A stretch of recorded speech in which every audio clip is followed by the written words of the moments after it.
Our second revision video for percentages, percentage change, is finding the percentage change.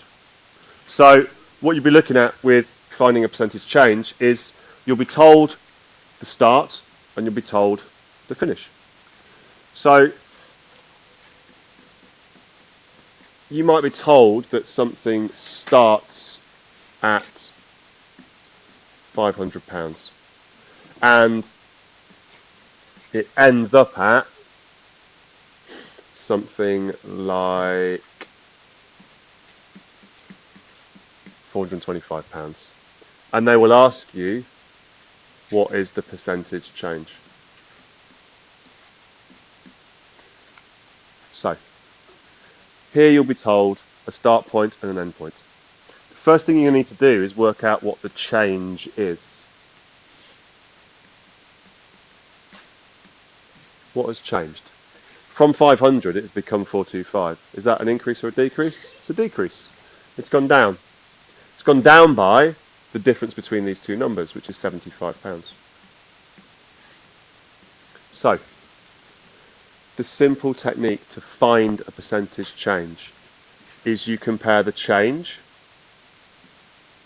to the original and you multiply by 100. This is the sort of thing that you will need to have a flashcard for, with a little example on it. It's the change over the original, you multiplied by 100. So for this example, we're talking about £75 is the change. We are looking at £75 as a proportion of the original 500. So 75 out of 500. That, of course, is a fraction. That fraction represents, as all fractions do, the result of dividing two numbers, 75 divided by 500. It's a fraction. You do the division, 75 divided by 500, it becomes a decimal. You want it to be a percentage, that's why you're multiplying by 100. Simple as that. Now, if you were doing that with a calculator, you would simply type into your calculator a fraction, 75, divided by 500, and you would multiply it by 100. You would do that. Fine. But on a non-calculator paper, you need to be able to look at this, and you need to be able to do this. You need to be able to say, okay, I'm multiplying together two fractions. 75 over 100 multiplied by 100 over 1. You then need to be able to do what we've always said. Before you multiply fractions, you cancel first. A very simple way of cancelling these fractions here is to say that, well, there's 100 there. There's 5 lots of 100 there. Cancelled it straight away. So I now simply get 75 over 5.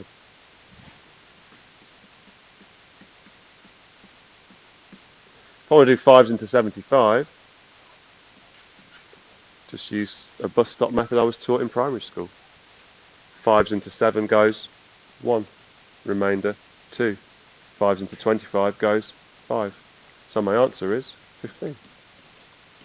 15%. Grade 3 question, higher. Grade 3 question on foundation. Tells you two numbers, asks you to find the percentage change. Non-calculator paper, simple as that. Nothing complicated there. You would type it into a calculator if it was on a calculator paper, because you wouldn't run the risk of the calculation going wrong. You're in a calculator exam, there's a calculator in front of you, you type it in and you write it down.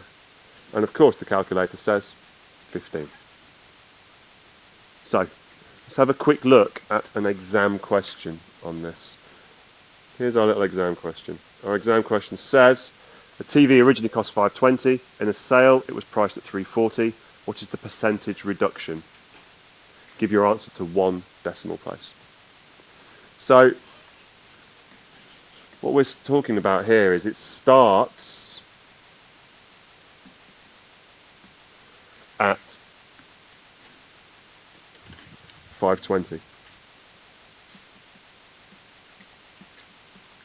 It ends at 3.40. So the first thing we've got to do is work out what the change is. What is the amount that has changed? 520 to 340. In a calculator, type in 520, take away 340. In a non-calculator paper, work it out. It's 180. Remember the bit that we have to remember. We commit to memory. For percentage change, it's the change divided by the start, or the original, multiplied by 100. So our calculation here is the change, 180, divided by the original, 520, multiplied by 100. The fact that it says to one decimal place suggests to me this would only appear on a calculator paper. Otherwise the numbers would be nice and easy like we just saw in the first example.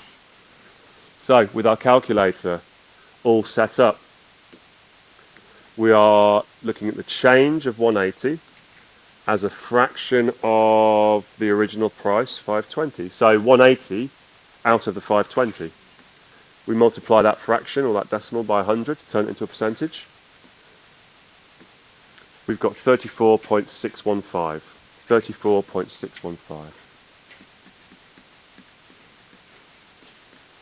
We were asked to round it to one decimal place, so this becomes 34.6%. So there's percentage change. With a calculator, without a calculator.